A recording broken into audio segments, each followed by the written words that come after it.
And we are live. Hi, everyone, to another episode of the Substack Writer Salon. And today I have with me a Substack strategist. Her name is Carrie Lorangel, and she helps creators and solopreneurs grow on Substack and turn one newsletter into multiple income streams.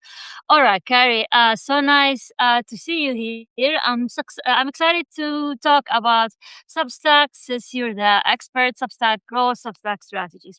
All right. So my understanding from your bio, and correct me if I'm wrong, is that you were in the corporate world and then you went into the solopreneurship. Is that correct? Exactly, yes. I had an Okay. 18-year career in the corporate world.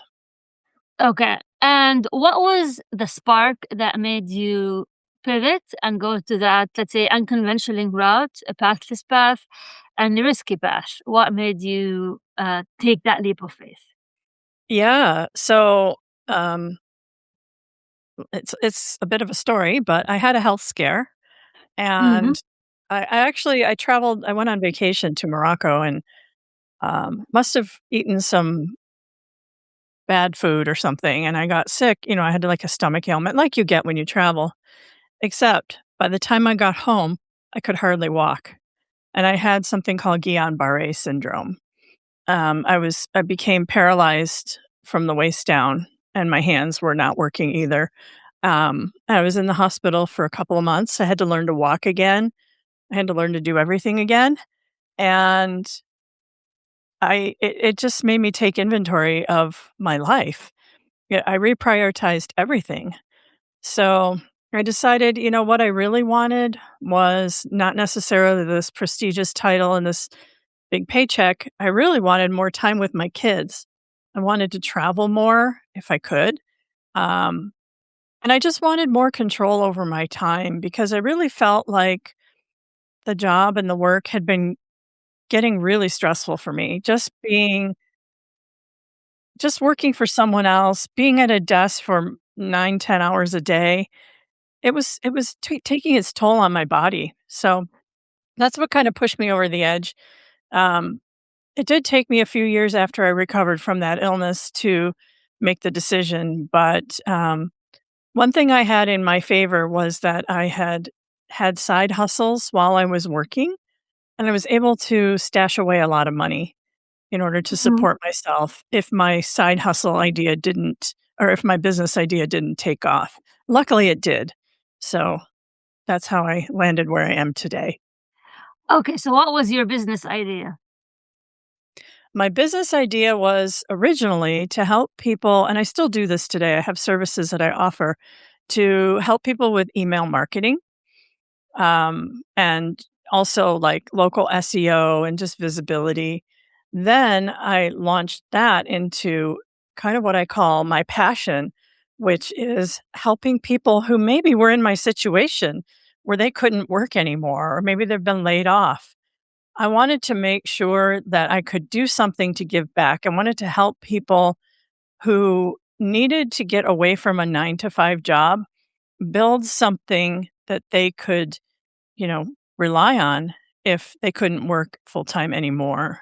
And I decided that the easiest way to do that was to start a newsletter because just then the newsletter business was taking off. Um, it was really becoming a big thing, and then we have Substack now, that's really helping, creators with that. Okay, so you have what? I mean, looking at your Substack, was it like 11,000? No, you have 7,000 almost 8,000 subscribers. How Yeah. did how did you man and how Mm. long did it take you to get that many subscribers? And what were the tricks that helped you grow? Yeah, sure. So when I first got on Substack, it was December, 2024, and I had lost all of my I lost 2 businesses on the Meta platforms. A lot of people did at this time. They implemented an automated system that was detecting, bad accounts, and somehow it detected mine as a not legitimate account.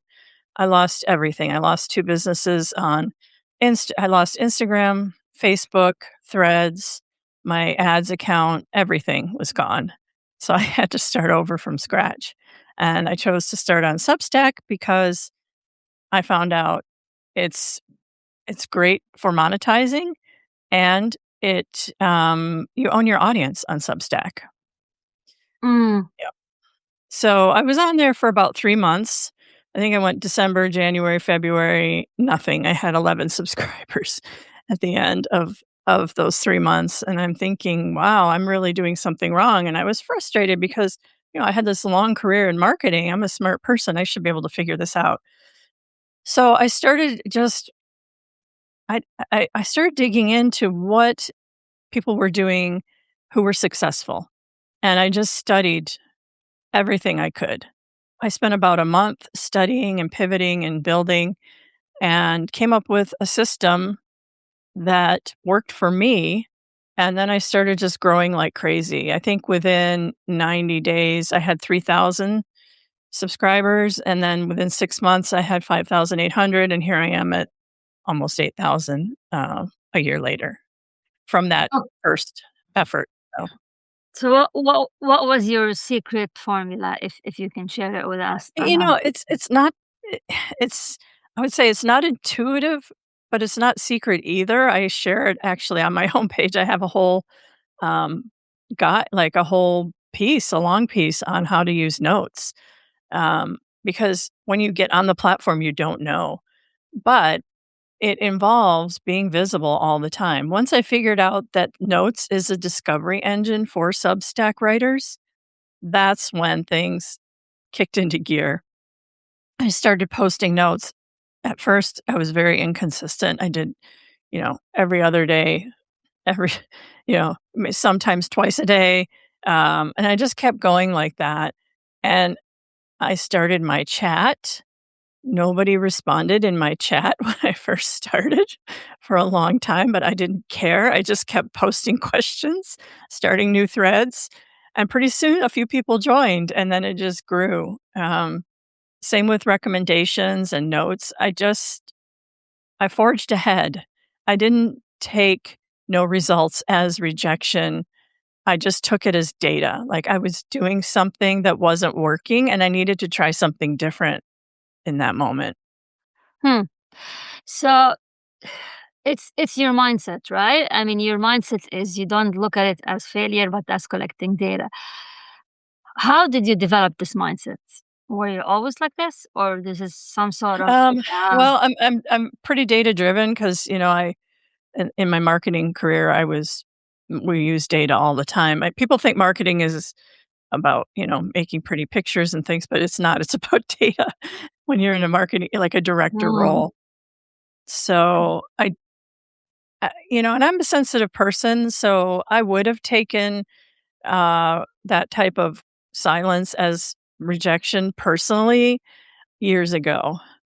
But I don't know how it happened or when it happened. I just came to realize that Substack gives you so much data for a reason, and it's telling you what's working and what's not working. So you really just need to be looking at your data. So if I had in the beginning, I published maybe, I don't know, 30 notes and none of them got anything, not even a like, not even a comment, or maybe an occasional like, but that was it. And then I figured out, well, I should be following people. I should be finding people in my space who I want to work with. And then when I started following them, they started following me or maybe subscribing if they liked what I had put together on my homepage. And it just kind of snowballed from there. So, hmm. So you think notes is the number one thing to do to grow on Substack? Because I'm gonna play the devil's advocate because that's my job as a journalist. But do you think notes is the main engine for growth? I do. And I'll tell you why, because I have data. Okay, so alright, prove I mean, I think show me the data. Tell me, why do you think notes is the number one engine? at one point, it was responsible for more about 71% of my growth. Today, it's responsible for, about 43% of my growth. Mm, okay. So And Okay. Well, I'm gonna tell you what my experience has been. I mean, I'm not like a huge creator on Substack. I have like 5,000, so let's say it's small compared to many others. But what I noticed personally, yeah, notes, I get likes and whatever, and some people follow from notes. But what I realized, at least for me personally, maybe because I'm kind of capitalizing on my strength, is that going live has been the number one growth engine for me. And the reason for that is whether it's live with other creators or going live on my Substack hours, the reason for that is people actually see you on video, they feel your energy, they realize you're real, that your whatever content you produce is not generated by AI, and you're like someone who's real, with like with an accent, with whatever, and that for me kind of tripled my growth. And so if I ask you how would you feel about that, and going live versus notes, where Uh, do you stand? I will say that lives are my number 2, and Okay. it absolutely will accelerate my growth if Okay. I go live on a consistent basis. How often do you go live? Sometimes I used to go twice a week, sometimes 3 times a week, and that can be a mix of me interviewing people and then people interviewing me and going office hours, which is Mm. and I haven't been doing that much 'cause, I have a good problem, which is I have a lot of client work, so I've been kinda, buried in the client work, to organize this, but this month I'm just like, regardless, I'm gonna squeeze it in and try to go back to at least going live 3 times a week, because especially now with AI, there's so many tools that you can just churn notes, forever. You can churn 100 notes a day, right? But and then maybe you can tell me we have to have different types of notes. But I feel that the personalization of Substack really happens when you go live. Like when people see me, when you see like my messy hair, my gray roots that I still need to dye, like all of that stuff is it makes you real, right? And people will follow you because they like you, not only Yeah, because they like your content. You have to be also likable. of So what course, of what course. what would your answer be to this? I absolutely agree that it's super valuable. Um, I love lives because I don't have to edit them. Exactly. Yeah. Video editing is tough for me. I don't know why, but it just takes a lot of time, and you're doing little micro things, and I just don't have patience. So, Yeah.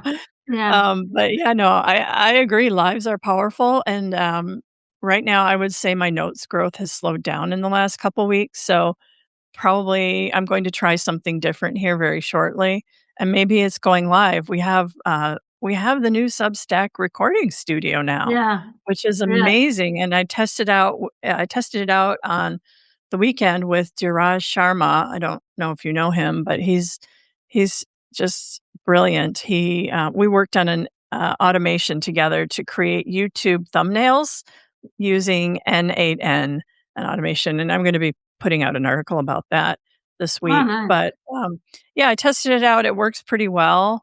The quality was really good, so, yeah, I think, that's going to give people opportunities to, um, really just do YouTube style videos, by yourself. You could share your desktop. It worked really well, so I'll be probably testing that out because you don't have to edit the video So what unless you is want. the okay, for those who don't know about the Substack studio, if you can explain that to me. I'm a bit actually confused between the Substack studio and what I'm doing now. So I'm going live on Yeah. Substack using my desktop. Now they added the feature to schedule from the desktop, because before I couldn't schedule from the desktop and I had to like switch between my phone and desktop, and it was like there was a lot of friction. So can you explain to us what is that Substack Studio, and what are the features, and what the difference between what I am doing now? And I'm not in a studio, am I? I mean, if you can just explain You're explain this to me. you're in the live streaming studio. So we are streaming live, like, people can join, they can ask questions when Okay. you're in. Yeah, so we're live, like, right Mm. now, people are seeing us in real time. When you use the recording studio, you record with, like, you do it with someone or by yourself. I think you can add up to 2 other people. So you Okay. could do something with 3 people. You record that and then you release it when you want to. And Okay. you could also download it and edit it if you'd like, but I don't like editing, so, but the quality is really good, in the recording studio from what I've seen.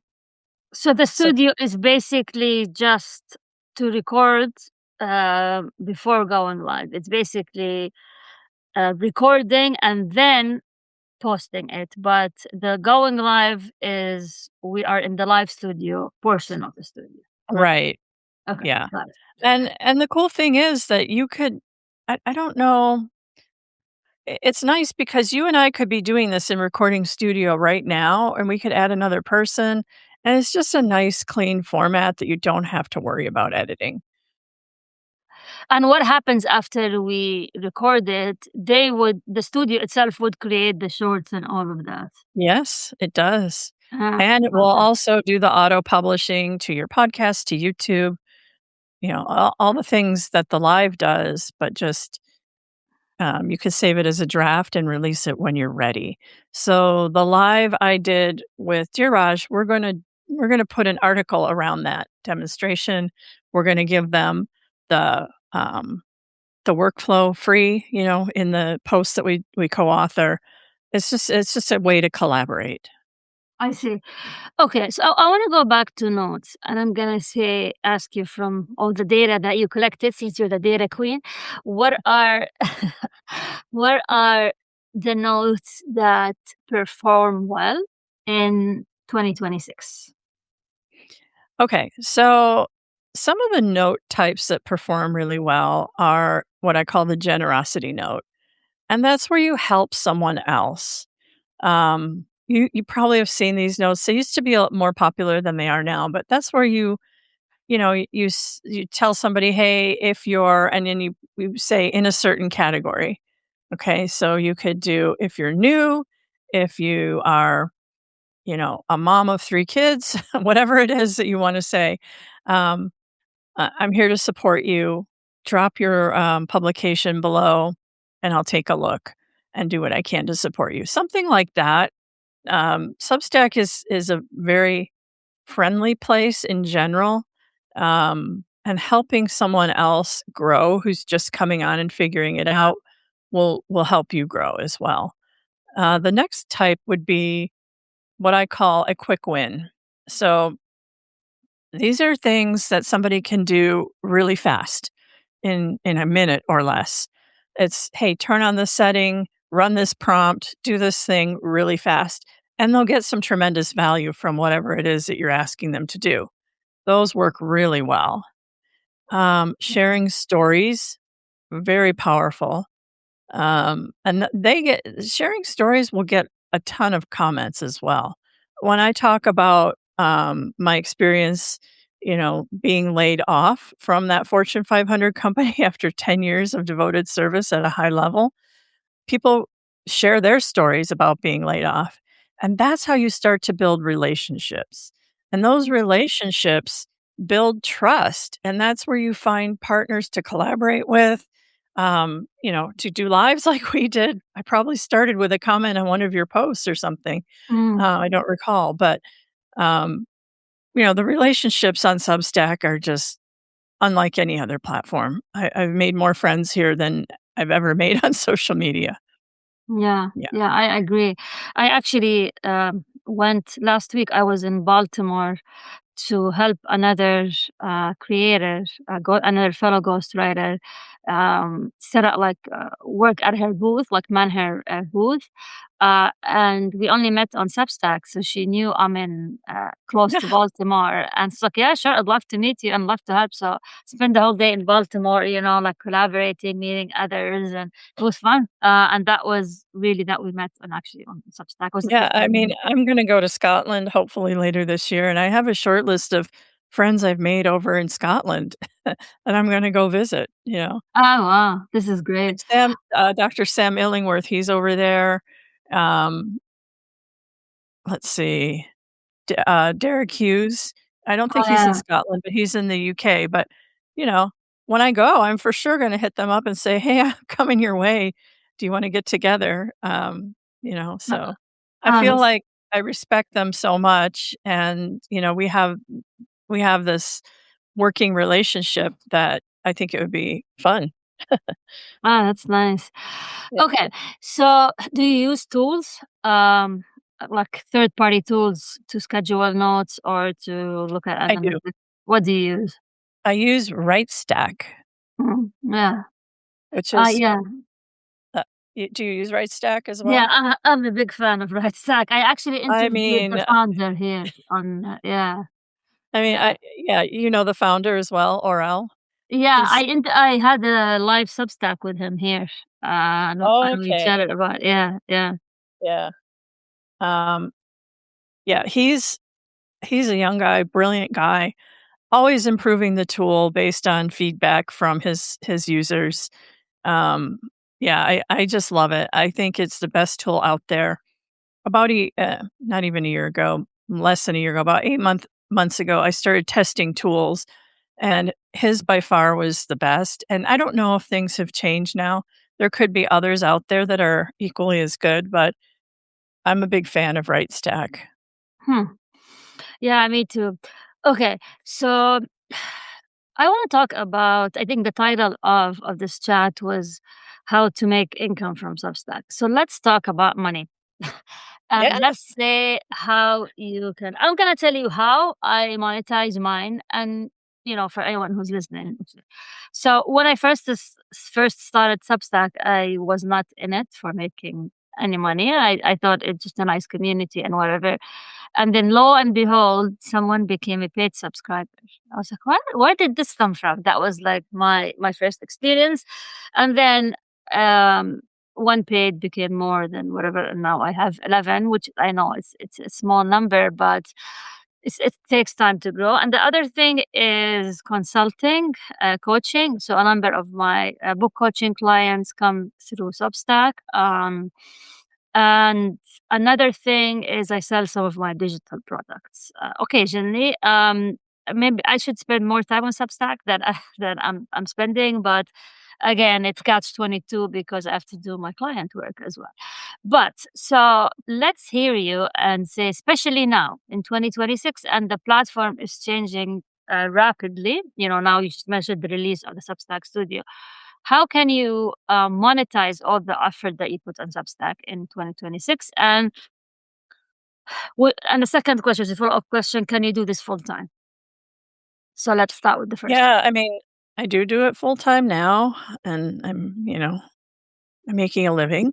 So you can definitely You make a living from Substack?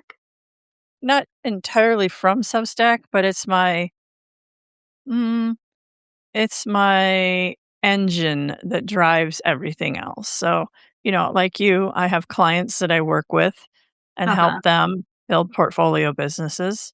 So, the only thing I do and teach, I'm pretty single minded. It's kind of the analytical thinker in me, but I am very focused on just helping people secure their financial future by building multiple income streams. That's it. I call it a portfolio of paychecks. Um, and I have done that for myself. I help other people do that. And I really believe in it with a deep passion because of the fact that I was laid off, the fact that I had a health challenge, the fact that I couldn't work anymore. I think a lot of people are faced with that. So that's my big why behind what I do. But in terms of the revenue model itself, yes, I have subscribers. I revised my paid subscribing tiers this year. The founding member is called now the Creator Cash Flow Club. And this is for real serious creators who want to build these multiple income streams. I offer a monthly coaching call with that. They get access to my Substack 360 course about building the business. So that's my founding member tier. And they love the monthly coaching calls. So I've taken some of what I might have offered, um, as like a cohort or a program or a course and put it into my founding member tier. Now, I still do offer boot camps and workshops. I just finished my digital product in a day workshop where I help people actually build their first digital product or their next digital product. I sell digital products as well. I have a whole store on Gumroad. Um, I have some done with you services. I have I do a Substack audit, and I also have the Substack setup sprint where I help people who are new and want to figure this out get set up properly for conversions. So, and then I have a clarity call. Yeah. So I have my live events, my done with you services. I have done for you services for people who need help, just want it done. I do that as well. So that's kind of the revenue model. I think that's everything. Okay, so let's say I come to you and now we're gonna do a free live consulting session, and you're gonna tell me, okay, I'm gonna tell you, hey, I'm new to Substack. I've been posting. How can I turn this into my one of my biggest income streams? What would you? And I need like a roadmap, if you like 1, 2, 3, 4, 5. Oh, well, the roadmap is very individualized, of course. But, the first thing we're going to look at, I would say, is your messaging. Is your messaging clear? Okay. Is it clear what you do? Some people believe me, it sounds so easy. Yes, I'm clear about what I do. I do this, that, and the other thing. That's 3 things. That's not clear. That's not one thing that you help people achieve. So if you wanna make money monetizing your knowledge or coaching or whatever it is, you need to be very clear on the outcome you help that person achieve. And if you're looking for paid subscribers to your newsletter, same thing. Your newsletter has to be really clear about what people are going to get. What's the transformation or the outcome by subscribing? So that's the foundation. We build the foundation first. Yeah. And then, okay, we build the foundation. Then how can I Okay, we start? built the foundation. Okay. And then we just look at, it's different. Like I said, it's really hard to say. It's different for everybody. Like I work with a real estate agent. She's got a whole business off of Substack. So we're using the newsletter in a different way. She's only doing a free version, but she's kind of using it across multiple platforms, some of the content as sort of driving business for her real estate business. You see, so it depends on Mm, the model. But beyond your messaging, we're going to look at your homepage. Is that set up for conversions? Is it well branded? Does it look put together? Or is it just kind of haphazard and messy?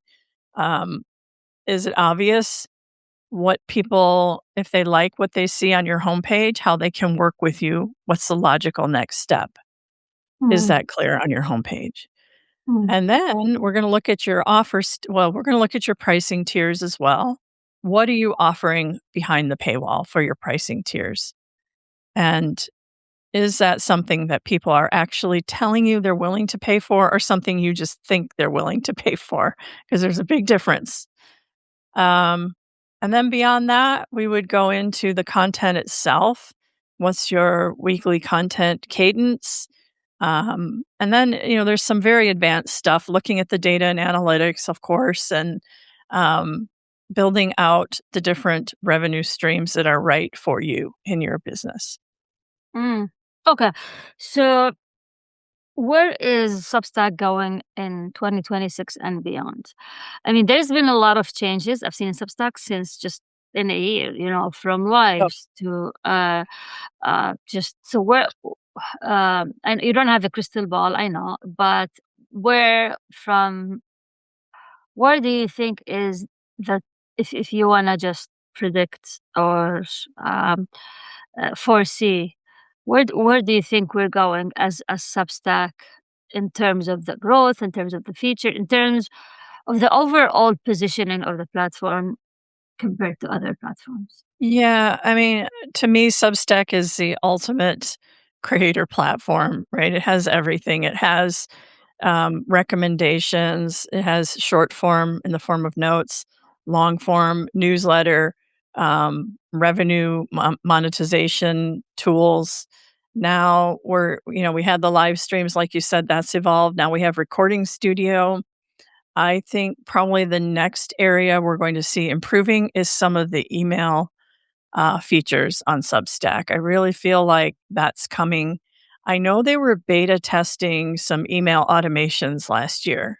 I haven't heard anything about that since it's been maybe 6 or more months since they released that. They were just testing it with some creators. So I did find out what that looked like, but I think if they introduce some more email tools, that's going to help keep a lot of people working from the platform. For example, right now, my subscribers, I've set up an automation to send them over to my CRM. And once they get there, then I can add them to an email sequence. So Substack just gives you that first welcome email. But what happens after that? You can, sure, you can email them your newsletter, but what if you want to communicate about your other offers? It's very difficult to do in Substack in an you can't do it in an automated fashion. You have to do one-off emails. So that type of thing will be very useful for creators. Right now, I do feel like Substack is trying to build the ultimate creator platform tool. I think they might at some point introduce some AI features as well, like for helping you with content. I'm not sure about that, but I think it wouldn't surprise me if that's coming as well. Maybe not this year, but it would be something that would be useful to many people. Okay. What CRM do you use? What are the tools that you use? My tools Yeah. that I Like use, yeah. um, I use, you know what? Well, I use Stack, of course. I've recently started using a tool called Whisperflow Mm. that helps me actually speak my responses to people in the comments. I refuse anything that's one-to-one engagement. I will not use AI ever. I just don't believe in that, because like you said, you need to show your personality, right? And if we're talking about writing and we get some kind of AI words in there, people are gonna be like, they pick that up. So I like to just speak my responses to people. Um, and then I'm sorry, Your what were you CRM asking? and your CRM. You said that you sent Oh, my CRM, yeah, I use Go High Level for my landing pages, my CRM, my email marketing, my pipelines, all of that. Also for my revenue generated from digital products, some of that, but not all flows into there, so I can keep track of everything, and I also use that, obviously, for selling my off-platform services, and, offers. Mm. And is that where do you sell your courses? Also on a high level? Yeah, I mean, my courses are built in high level right now. My next group cohort, I'm going to test out a different platform and probably test out School. It seems a little more user friendly, but like my paid members get access to my creator tool vault. That's all built within Go High Level. Mm. Okay. And what do you offer in that vault? Tons of stuff. That's where all the like free videos and master classes are. It's a lot of how to information, guides, some of templates, um, pretty much any kind of tool that they need to build their Substack up to a point where they're ready to generate revenue. And then even some, templates and email templates and things like that for building out the revenue model. Hmm. I see. Okay. Um. uh, so, in terms of making income on Substack, if I want to divide it, I would say paid membership, selling offers, and selling your digital products. Is there anything else I'm missing? Done with you. Which Done is with what? you services. Which Pardon? is what? Which is what? Like My coaching? Substack well, an example of that is my Substack setup sprint. I work with them. I have 4 sessions. We work together and set up their everything, their homepage, their paywalls, their emails, about page, welcome page, everything. We do that together. Mhm. Okay, and who are the let's say the Substack rock stars that inspire you, that you follow religiously, that you collaborate with, that you like to copy and steal I from? mean, I oh, let's see. I there's a lot in my space, but there's also a lot out of my space. I think I mentioned Dr. Sam Illingworth. I think he's brilliant. He talks about being careful with AI because it can get you in hot water. I totally agree with everything he writes. So he's one I've done lives with. Derek Hughes, definitely. He and I have done lives. We kind of started around the same time at the same subscriber count. So we've been in parallel paths more or less in our journeys, which is nice. Um, I do a lot with Sinem and Yari and that team over there. They use my content in their newsletter for the creator economy. So I check in on them occasionally. Right now my big concern is AI is changing so fast. How can solo creators keep up? Because solo creators need to automate things. Otherwise, you're going to be doing everything and you don't scale. So I've been trying to kind of collaborate and work with some, like I mentioned, Diraj Sharma. Um, Charlie Hills is fabulous. He'll show you how to do things with AI.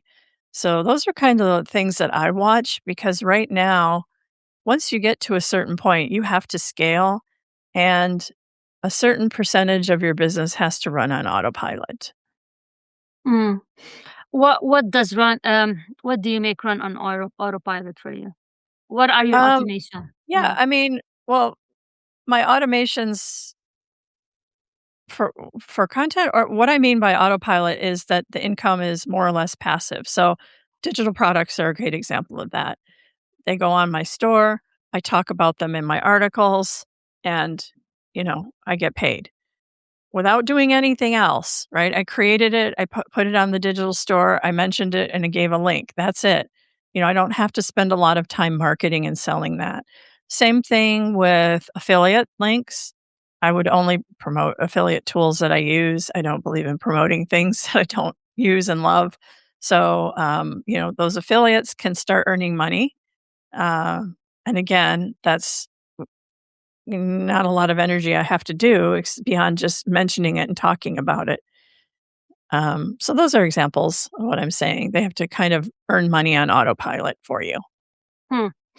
Okay, so we have few minutes and we have around 54 people live. And if anyone wants to ask questions, please feel free. Meanwhile, I'm going to read some of the comments here just to make this chat more interactive. There's Lynn Williams who says, Carrie's Substack trainings are great. I'm still a newbie and a WIP. What's a WIP? Work in Work in progress. progress. Okay, all right.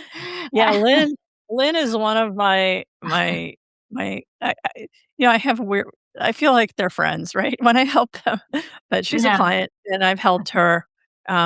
She runs a nonprofit and she's trying to save her nonprofit literally with getting some Substack subscribers. And so I'm kind of helping her with that process. And she's an amazing individual. If you haven't followed Lynn Williams, she's here on Substack.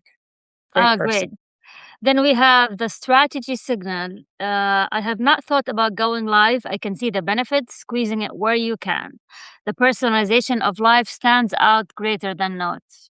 I agree with you, the strategy signal. I totally Okay. agree too. What else? There is Kanershin, I hope I pronounce your name correctly, says, maybe merge is gonna take place in time. I mean, merge products. Okay.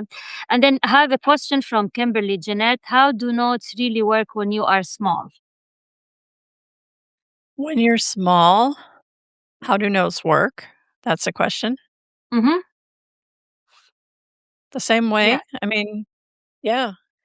Um, I think what she means is how do you actually grow your notes Try when the small, generosity note. That's the first thing I would do is try the generosity note. which is if you can remind us what that is. Is what? If The you can remind us what the generosity yeah, note is. call out your audience, you know? I have one going right now that says, "If you're over 40, dot, dot, dot," because people over 40 are particularly vulnerable to layoffs, and I wanna Mm, help them now before that happens to build their revenue stream through a newsletter that can lead to many other things and secure their financial future. Yeah, okay. call out your audience, Kimberly. Okay. Kimberly's one of my paid members, I believe. Ah, okay. Great, great. Well, any final thoughts before we conclude? Any like thoughts on how you can shine on Substack? Um, be authentic. One of my favorite places on Substack is my chat. We didn't talk about that, but Oh, can you? I've We can have few minutes. If you can tell us how because you, I have the same issue with chat, and I kind of gave up on it. Which is, I use chat like nobody responds, and I was oh, like, and then sometimes people respond few here and there. But how do you use chat, and why we should not give up on chat like what I did that's a here? great place to start being generous. Teach them something, share something valuable, help them grow in some way through your chat. So, um, last week I did something. I said, "Hey, let's find other people to recommend." Just Mm, write a sentence about what your Substack is about and, maybe find some other collaborators. And I got 97 comments in that thread. They were chatting to each other and talking. That's a generosity uh, thread, right? We're helping mm. people do more, connect with others in their field. Yeah, that was, that kind of thing is what you do. I asked them what they are working on, what they're struggling with, what they want more of. It's like it's like my community. It's like my tribe. The same Mm. people show up, plus new people. Um, and it's just really enjoyable to see everything unfold in that chat. It's just like a little community. And I do you love it. have it open for everyone, free and paid? Yeah, I tried doing the paid only and I didn't get enough paid people dropping in comments to make it really robust. And I want it to be really robust. So right now I'm just keeping it free. How often do you use chat? Well, once a week, twice a week at this Mm, moment. There was a time when I was doing it 5 days a week. That was a lot because some of these threads live on for days, especially the one that I talked about, the recommend, connect and recommend thread that went on for days. So I was just thinking yesterday, hey, I need to put up a new one for this week. So, yeah. okay, so we have Matt Ray who says, "Was there ever a time when you posted something on chat and just got crickets?" Oh, absolutely. Absolutely. For months, probably. Um, so let's see. When you create the thread, I believe the thread also goes to notes. So that's why you need to be following people and they'll follow you back. You want people to see that thread posted in the notes. Yeah. So you get new people coming in. You can also send the chat thread via email. Are you Yeah, you for? know what? I'll Yeah. tell you when I do that, I get so many unsubscribes. People don't it's not formatted nicely. It doesn't even Mhm. look like me. I think they think it's spam, to be honest. Have you ever seen Ah, what those look like? They look okay. Yeah, they look terrible. Huh. And my subscribers probably go, "Well, that's not Carrie. That doesn't look like what she publishes." They probably think it's a bot or something. So I don't do that, but you Interesting. certainly could try it. Okay. I tried it, and yeah, I think I also got unsubscribes after I tried it, but it's Yeah, you it's the game of iteration, we just try and see what oh, yeah. works. So, because Matt says he's anxious about starting a chat thread and getting no responses. Just keep going. Okay. Ask different things. Okay, so that one didn't pique people's interest. You've learned from that. That's a data point. Try Mm, something different. Try a different angle, try a different approach. Generosity always works for me. I mean, that's what finally worked for me, to be honest. okay. Look at other creators in your space, see how they're using their chat. That will give you some ideas, right, on what's resonating with people. If you see that they've has something in their chat that got a lot of activity, that's a clue to you. Mm, yeah, that's great. All right. So we've we've been talking for almost an hour now, and I promised you half an hour, but you have a lot to say. I Um, always no, in a good you way. could In a tell I'm good. very passionate about this. Yeah, yeah, yeah, I really yeah. believe Yeah. everybody needs multiple income streams, employed or not, because things change so fast in the Correct. economy. Especially now with AI and people losing their jobs right, left, and center. Mhm. Um, so how can people reach you? How can they subscribe to your newsletter? What if this is your plug right here? So feel free to tell them how they can reach Yeah, you. so I can put it in the chat. The best way is just to go to, um, Thrive with Carrie, thrivewithcarrie.substack.com, and that's where you'll find me. Um, you can go to my DM and message me. That's my preferred method, honestly. Mm, Um, Paid subscribers get faster responses in my DMs, and my founding tier, the Creator Cash Flow Club, will also get my full attention because I know they're probably putting something together, building something, and they need help with it immediately. So they're priority. yeah, But this yeah, is that's good. where you can reach me. This is great.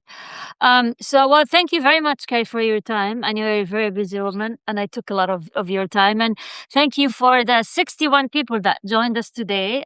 We enjoyed having you today. It's a big group, actually. I think I'm sure they all came for you, Carrie, not for me. So I don't know about that, Natasha.